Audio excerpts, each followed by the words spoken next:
Guys आज की इस वीडियो में बात करेंगे हमारे 9 जुलाई के जितने भी ट्रेजर फंड से रिलेटेड अपडेट्स होने वाले उनके बारे में। फर्स्ट ऑफ ऑल आप लोग को पता होगा करंटली सिनेरियो ये चल रहा है कि ऐप भाई प्ले स्टोर से रिमूव हो चुका है, तो सभी का सोचना ये है कि भाई ट्रेजर एनएफटी भाग चुका है, हम लोगों के साथ स्कैम कर चुका है। तो गाइस ऐसा बिल्कुल नहीं है, इनके एडमिन की तरफ से कुछ ऐसी हमें अपडेट्स देखने को मिली है, वो तो मैं आप लोग के साथ आगे शेयर करूंगा ही। साथ के साथ आप लोग को पता होगा अभी मेजरली जितने भी कम्युनिटी के लीडर्स है या फिर एडमिन्स है वो यहाँ पे मैजिक एनएफटी को प्रमोट करने लग गए हैं। अब ऐसा क्यों हो रहा है, क्या वो ट्रेजर एनएफटी छोड़ चुके हैं? तो गाइस इससे रिलेटेड भी उनकी तरफ से एक ऑफिशियल अपडेट निकल के आ रही है, वो भी मैं आप लोग को बताने वाला हूं। साथ के साथ बात करेंगे क्या हमें अब टीयूएफटी टोकन यहाँ पे डिसेंट्रलाइज एक्सचेंज की जगह सेंट्रलाइज एक्सचेंज लाइक बाइनेंस वगैरह में देखने को मिलेगा।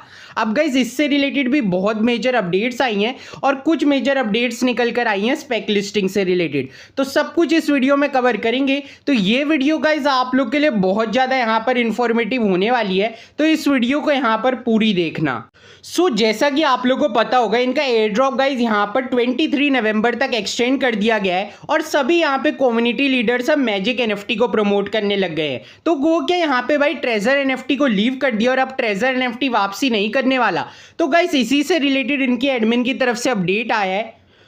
गाइस इस अपडेट में एडमिन बताते हैं कि ना मैंने भाई ट्रेजर एनएफटी को पहले छोड़ा था और ना ही अब छोड़ा है, हम सिर्फ वेट कर रहे हैं कि जब तक चीजें सही नहीं होती। अभी मैं आप लोगों को कुछ बता नहीं सकता हूं क्योंकि काम पूरी तरह से चल रहा है, लेकिन जैसे ही कंप्लीट हो जाएगा तो आपको बता दूं आने वाले समय में ट्रेजर एनएफटी बिल्कुल वापसी करेगा और सभी जिनका पैसा अटका हुआ है उन सभी लोगों का पैसा देगा। फर्दर ये लिखते हैं कि भाई ट्रेजर एनएफटी की जो कम्युनिटी है उसे इतने टाइम के लिए यहाँ पे मैजिक एनएफटी में शिफ्ट कर जाना चाहिए क्योंकि इन सब चीजों का विजन सेम है। साथ के साथ आप लोग का जो स्पेक लिस्टिंग है वो यहाँ पे सितंबर से अक्टूबर तक का टाइम ले लेगा, तो उस टाइम तक हम खाली नहीं बैठ सकते और हम भाई इसमें प्रॉफिट कमा सकते हैं क्योंकि भाई दोनों का यहाँ पे टर्म बिल्कुल सेम है, एक ही तरह से कंपनियां काम करती है और सारी कंपनियां यहाँ पे भाई लोगों के लिए सोचना चाहती है। तो मैं आपको ऐसी आश्वासन दूंगा कि आप लोग मैजिक एनएफटी ज्वाइन करें। फर्दर ये लिखते हैं कि दोस्तों आप सभी पे काफी अच्छा मौका है कि जब तक भाई ट्रेजर एनएफटी यहाँ पे कम्युनिटी में वापसी नहीं कर लेता तो यहाँ पे मैजिक एनएफटी को भाई आप लोग ज्वाइन कर सकते हैं। और मैं आपको वर्तमान में बता दूं भाई इन दोनों कंपनी भाई ऐसे विजन में हमें आगे लेके जाएंगी ना कि हम दोनों के थ्रू यहाँ पे प्रॉफिट कमा पाएंगे। अब गाइज इसका कुछ ठोस एविडेंस तो नहीं है कि भाई ये ऑफिशियल एडमिन की अपडेट है, लेकिन भाई यहाँ पर भी जो अपडेट आई है उसमें मैजिक एनएफटी को क्लियरली प्रमोट किया जा रहा है और इनके एडमिन की तरफ से ये तो बताया गया है लेकिन ट्रेजर एनएफटी यहाँ पे वापसी करेगा। अब काफी सारे लोग ना इस अपडेट के बाद ये सोचने लग गए कि भाई ट्रेजर एनएफटी भाग गया, हमारा स्कैम कर गया है और हमारा पैसा नहीं मिलने वाला। तो गाइस इसी से रिलेटेड इनके एडमिन की तरफ से एक और अपडेट आता है।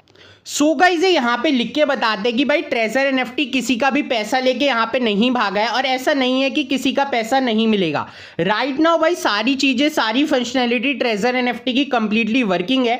आप लोग के अकाउंट में पैसा ऐड हो रहा है, हालांकि मेरे को पता है लेकिन विड्रॉल्स यहाँ पे कंप्लीटली बंद कर दिए गए हैं, लेकिन गाइज इनको भी दोबारा से चालू कर दिया जाएगा। लेकिन आप लोग को भाई स्पेक लिस्टिंग का वेट करना पड़ेगा, जब तक यहाँ पे स्पेक लिस्टिंग नहीं हो जाती ठीक है तब तक यहाँ पे भाई विड्रॉल्स दोबारा से चालू नहीं किए जाएंगे। मतलब क्लियर एविडेंट बता दिया गया है कि भाई स्पेक लिस्टिंग के बाद ही यहाँ पे विड्रॉल चालू होंगे और ये एटलीस्ट आप लोग का यहाँ पे लिख देते 6 से 8 मंथ का टाइम लेगा, तभी आप लोग को जो गाइस विड्रॉल्स है दोबारा से यहाँ पे देखने को मिलेंगे। तो मतलब काफी सारी चीजें इन्होंने भाई बिल्कुल क्लियरली बता दी है। अब गाइस इसके बाद आप लोग को पता होगा टीयूएफटी की वैल्यू कितनी ज्यादा गिर चुकी है ठीक है मार्केट में। इवन अगर हम उसे विड्रॉल भी करने जाते हैं ना तो कई बार तो हमें गैस फी इतनी देनी पड़ जाती है कि बिल्कुल भी प्रॉफिट नहीं होता। तो गाइस इसी टीयूएफटी से रिलेटेड भी इनके एडमिन की तरफ से अपडेट आया है। ये यहाँ पे लिखते हैं कि मैं आपको एग्जैक्ट टाइम तो नहीं बता सकता लेकिन कम्युनिटी में मेजर अपडेट दे सकता हूँ जो आपको थर्ड क्वार्टर यानी जो सितंबर से दिसंबर तक का फेज है उसमें यहाँ पे देखने को मिल जाएंगे। सबसे पहले हमें कॉइन लिस्टिंग देखने को मिल जाएगी सेंट्रलाइज एक्सचेंज, जैसे मैंने अर्ली ऑन वीडियो बताया था। अभी इस समय जो आप लोग का टीयूएफटी टोकन प्रेजेंट है वॉलेट्स लाइक आप लोग का ट्रस्ट वॉलेट या बाइनेंस वॉलेट पे प्रेजेंट है, जो सारी की सारी डिसेंट्रलाइज एक्सचेंज है। अब डिसेंट्रलाइज एक्सचेंजेस में होने के कारण इसकी वैल्यू तो यहाँ पे नहीं बढ़ी है, है, लेकिन इनकी तरफ से क्लियरली बताया जा रहा है कि सून या आप लोग को सेंट्रलाइज एक्सचेंजेस में देखने को मिल जाएगा, और जब ऐसा होगा तो भाई TUFT की वैल्यू डेफिनेटली यहाँ पर इंक्रीज करेगी। फर्दर गाइस यहाँ पे लिखते हैं कि सून आप लोग को इसमें काफी सारी चीजें 5 जुलाई के बाद देखने को मिल जाएंगी। ऐसा नहीं है कि अब आपको जो अपडेट्स है सारे नवंबर मंथ में ही देखने को मिलेंगे, बीच बीच में भी कुछ ना कुछ अपडेट्स आप लोग के आते रहेंगे। और यहाँ पे मल्टी चेन फंक्शनैलिटी की भी इनकी तरफ से बात की गई थी कि रिसेंटली आप लोग को पता होगा ये अभी chains like Binance smart chain और आप लोग की एक दो सोलाना में बीच में आया था, भी हटा दिया, और TRC20 ऐसी चेन्स में ही प्रेजेंट है, लेकिन सून आप लोग को बहुत सारी मल्टी चेन्स में ट्रेड होता हुआ दिख जाएगा। फर्दर गाइस इनकी तरफ से स्पेक लिस्टिंग को लेके भी अपडेट आया है, जहां पे लिखते हैं एज यू आर अवेयर कि सारी भाई यहां पर जितनी कम्युनिटी हो वेट कर रही है स्पेक लिस्टिंग का कि कुछ ना कुछ मेजर अपडेट्स आए, क्योंकि भाई 4 मंथ से ऊपर हो चुका है लेकिन अब तक कोई मेजर अपडेट इनकी तरफ से नहीं आया। तो यहीं लिखते हैं कि आप लोग को वेट करना है, जैसे यहाँ पे सेंट्रलाइज लिस्टिंग हो जाएगी उसके बाद ही स्पेक लिस्टिंग के साथ चले जाएंगे, और यहाँ पे आपको पॉजिटिव डेवलपमेंट्स कुछ सिनेरियो में यहाँ पे कंपनी की तरफ से देखने को मिलेंगी। बाकी गाइस आप लोगों को क्या लगता है अभी किसी भी सिनेरियो में क्या यहाँ पे ट्रेजर NFT कमबैक कर सकता है, कि अब हमें भाई इसे भूल जाना चाहिए और ये सोचना चाहिए कि भाई ये कंपनी स्कैम कर चुकी है? जरूर से कमेंट सेक्शन में बताना। टिल देन गाइस मिलेंगे ऐसी सिमिलर वीडियो में, तब तक के लिए टेक केयर, बाय बाय।